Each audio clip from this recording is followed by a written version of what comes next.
Entre los años 1850 y 1860, Pereira Iraola, director de la Sociedad Rural Argentina, se convirtió en una de las personas más adineradas de nuestro país. Pero su éxito estuvo marcado por la tragedia, cuando una banda de delincuentes secuestró a su hija de 5 años. Los delincuentes pidieron una recompensa millonaria.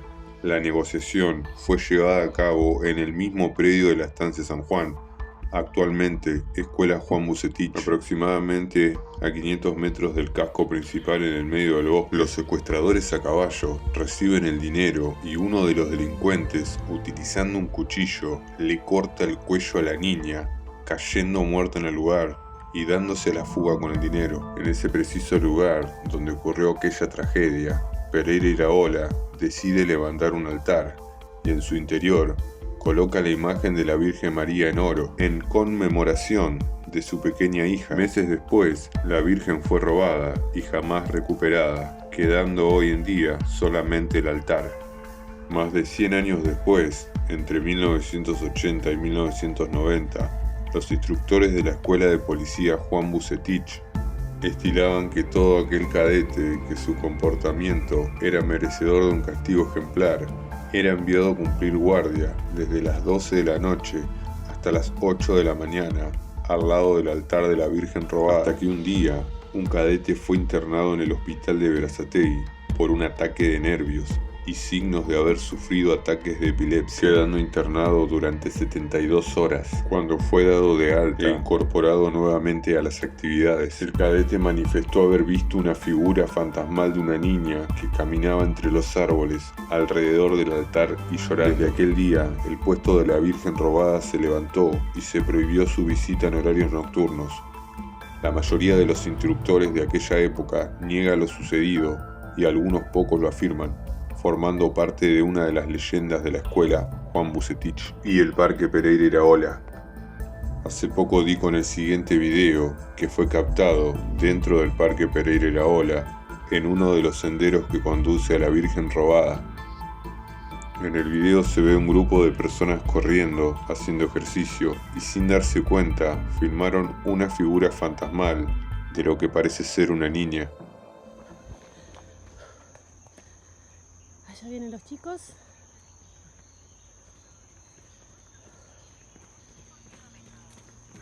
Para que haya que registros esto. Un videito. ¿Para la foto? Registro de filmación. Ahí va.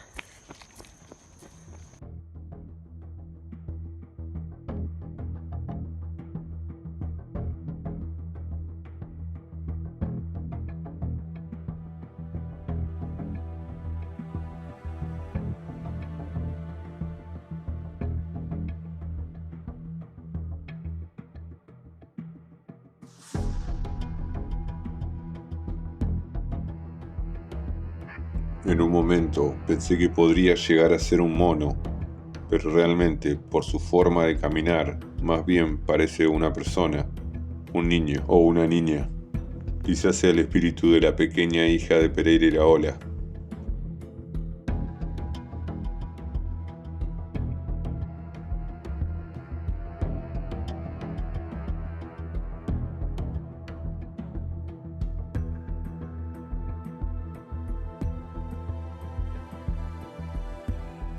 Mi amigo.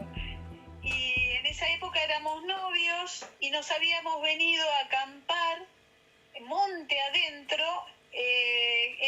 Todo este lugar en ese momento estaba en manos de los militares y la otra mitad en parte de la policía bonaerense.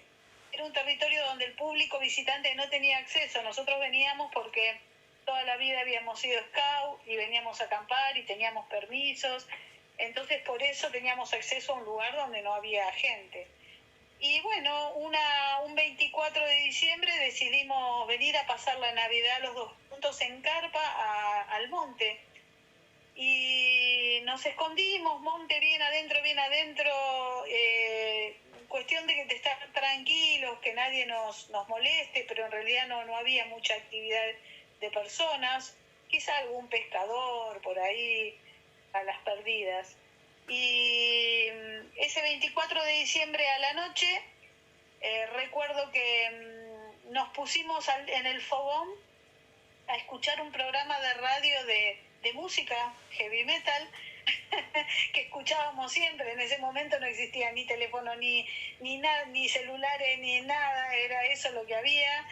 Y estábamos escuchando para no perdernos ese programa al borde, en el fuego, sentados comiendo turrón, cosas navideñas. Y ya desde de muy temprano nos habíamos sentido observados y no teníamos miedo porque habíamos sido scouts de muy pequeños y el lugar era como andar por el patio de nuestra casa.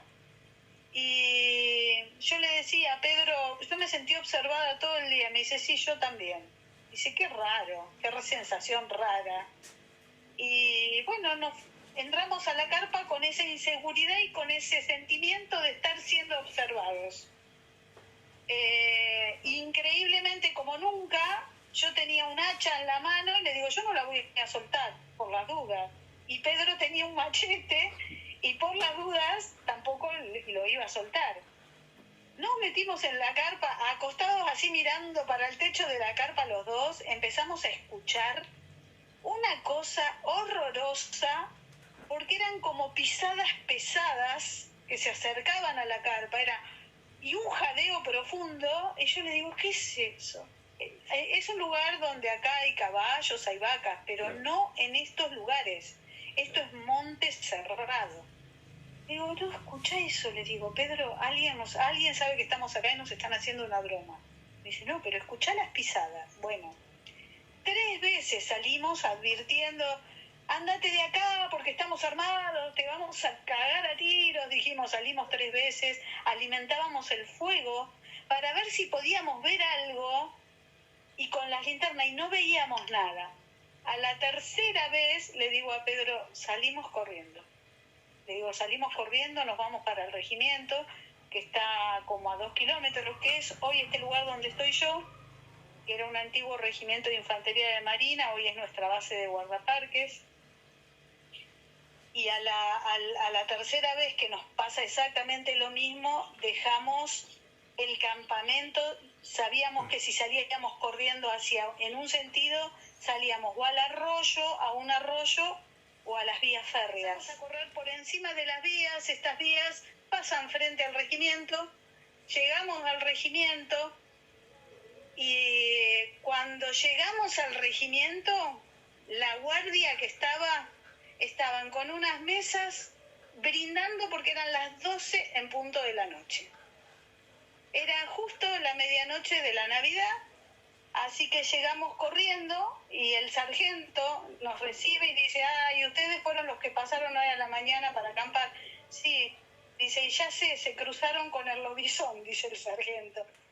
No sabemos qué era. Nosotros la primera vez, y nos llamó la atención cuando muy suelto el sargento dice, se cruzaron con el lobizón. ¿Y cómo ustedes saben que hay algo? Sí, dice, los muchachos cuando van a los puestos más retirados, dice, lo ven cruzar por los campos y le tiran. Obviamente nunca le pegan, ¿no? Pero porque los soldados se asustaban y le disparaban. Ahora, un comisario, nosotros trabajamos acá con varias seccionales, hay varias comisarías que tienen seccional, ¿no? Y con uno de los comisarios que estábamos en ese momento haciendo un trabajito por cuatrerismo, él dice, vénganse a la comisaría a tomar unos mates, bueno, tengo una factura, vengan a tomar mate, nos juntamos un rato, hablamos, fuimos a la comisaría. Cuando estamos en la comisaría, acá en el parque están las escuelas de policía provincial, la Bucetich y la de suboficiales y la división Halcón, que es el grupo especial, bueno, está todo. Y en ese momento, bueno, nos pusimos a tomar mate y nos pusimos a hablar del lugar, cómo está el lugar, decía él, cómo está el árbol de los 7 cadetes, porque era un ciprés muy gigante de los 12 cadetes, que 12 cadetes ellos de la mano rodeaban el tronco. Él se terminó cayendo porque se enfermó, se debilitó por un incendio. Y le dijimos, no, está bien, todavía estaba en pie, así que... Dice, no saben lo que me pasó a mí en ese lugar. Dice, yo me había escapado con una compañera, con una cadete, cuando él era cadete de policía, y nos fuimos ahí con mi noviecita, y estábamos acurrucados abajo en la base del tronco, Dice, y le digo, dice, no me van a creer, pero yo se los voy a contar igual. Y no es para que se asusten, dice.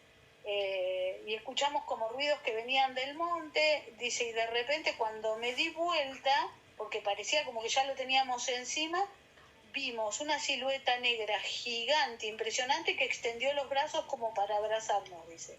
Y salimos corriendo despavoridos los dos. Y yo le dije, no, le digo, a mí me pasó lo mismo. Dice, no me digas. Bueno, y ahí empezamos a hablar. Y como le íbamos a hacer unos banderines a los nenes, veníamos a buscar unos tronquitos, salíamos a las 6 de la tarde de la colonia y nos vinimos directamente para el monte a buscar unos tronquitos para hacerle unos banderines, para de regalo de fin de colonia. Y entonces dijimos, bueno, vinimos con Pedro y con otro de los chicos, que hoy día también es guardaparques, a buscar la madera para hacer los banderines.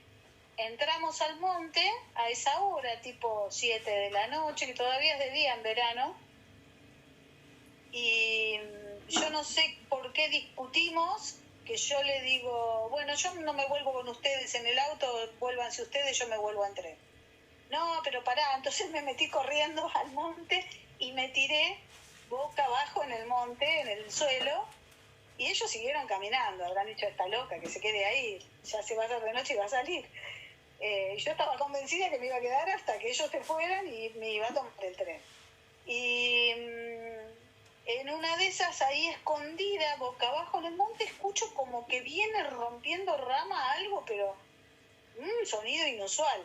Yo digo, ¿y eso? Cuando miro para el costado veo una figura peluda, negra, gigante. Yo veía que era como los árboles. Le distingo una cabeza. Lo sorprendente y lo que a mí me quedó grabado y más me impresionó fue como que era una cabeza chata. Como que nuestra cabeza terminaría a esta altura, a la altura de un poco por arriba de las cejas. Claro. Toda la parte donde es nuestra cavidad cerebral, sí. No estaba, era como chata. Ah, bien, qué buen dato. Claro, y lo que alcanzo a ver, no le veo rasgos, sí lo veo como negro y peludo, y lo que alcanzo a ver es que se viene acercando a una velocidad importante y que hace como una extensión de sus brazos, que son muy marcados, ¿no? Porque quizás hasta podría decir un poco más largo de lo usual. Extiende los brazos como para agarrarme y cuando hace este movimiento me paro y salgo corriendo del monte que estaba cerca del camino, a los gritos. Y empiezo, Pedro, escuchen, venga. Los nativos de Norteamérica lo denominaron el Sasquatch o pie grande. En Rusia le dicen el Yeti, el hombre de las nieves. En Nepal, Bun Manchi, hombre de la selva, mientras que en China se lo conoce como Sueren, el hombre de las nieves.